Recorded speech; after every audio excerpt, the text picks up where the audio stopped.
اسے کہتے ہیں حتیم. اس کا ایک اور نام بھی ہے اور وہ ہے ہجر اسماعیل. ایک ہے حجر اسود.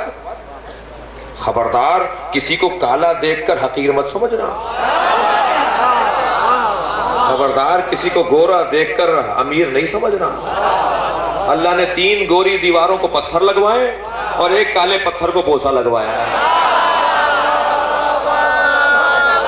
صلوات پڑھے محمد و آل محمد. بہت غور کرنے کی باتیں ہیں. بہت غور کرنے کی باتیں ہیں. عزیزان گرامی ہمارے عقائد کا تحفظ بھی ہے ان باتوں میں. ان جوانوں کے عقیدے کی بالیدگی بھی ہے. تو کیا ہے وہاں پر؟ حتیم. وہ جو کالا پتھر ہے جسے چومنے کا حکم ہے جی وہ ہے حجر اسود. کالا پتھر. حجر یعنی پتھر, اسود یعنی کالا. حجر اسود. ابیض کہتے ہیں سفید کو عربی میں, اسود کہتے ہیں کالے کو. حجر کہتے ہیں پتھر کو جی. اور وہ جو جگہ ہے جہاں خانہ کعبہ کے پر نالہ گر رہا ہے وہ ہے ہجر اسماعیل.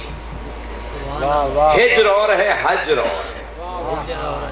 توجہ کر لی. حجر پتھر ہے اور ہجر کا مطلب ہے گودی, آغوش. ہجر اسماعیل, اسماعیل کی آغوش. کیا مطلب ہوا بھائی اس کا؟ کیوں کہتے ہیں اسے ہجر اسماعیل؟ اسے ہجر اسماعیل اس لیے کہتے ہیں کہ وہاں حضرت ہاجرہ دفن ہے. حضرت اسماعیل کی گودی دفن ہے. جہاں جس گود نے اسماعیل کو لیا تھا وہ وہاں دفن ہے. کتنا ہی تم قبروں سے بھاگو, تم قبروں کے نشان مٹا سکتے ہو, طواف چھڑوا نہیں سکتے. صلوات پڑھے محمد و آل محمد.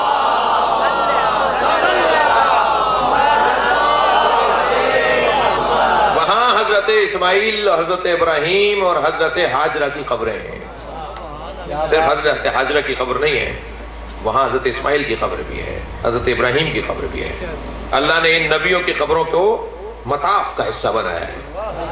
یعنی خانہ کعبہ کا کوئی اس میں بیچ میں جگہ بھی ہے. کوئی اگر وہاں سے بیچ میں سے چاہے تو خانہ کعبہ کا طواف باطل ہے. سنی شیعہ شرعی مسئلہ. کیا بات ہے. سنی بھائیوں کے ہاں بھی طواف اور حج باطل ہے اگر کوئی اس جگہ کا طواف نہ کرے جو حجر اسماعیل ہے, ہجر اسماعیل ہے. توجہ کر رہے ہیں؟ وہ جو چھوٹی سی دیوار ہے اگر اس کا آپ طواف نہیں کریں گے طواف باطل یعنی حج باطل. سب کو اسے طواف کا حصہ بنانا ہے. خانہ کعبہ صرف خانہ کعبہ کا طواف نہیں ہوتا. کوئی نہیں سن رہے آپ. صرف خانہ کعبہ کا طواف نہیں ہوتا, ہجر اسماعیل کا طواف بھی ہوتا ہے. ہجر اسماعیل خانہ کعبہ نہیں ہے, خانہ کعبہ نہیں ہے ہجر اسماعیل, لیکن طواف کرنا ہے آپ کو ہجر اسماعیل کا بھی, تاکہ اللہ بتائے کہ تم میرے گھر آئے ہو, گھر بتانے والے کا احترام نہیں کرتے.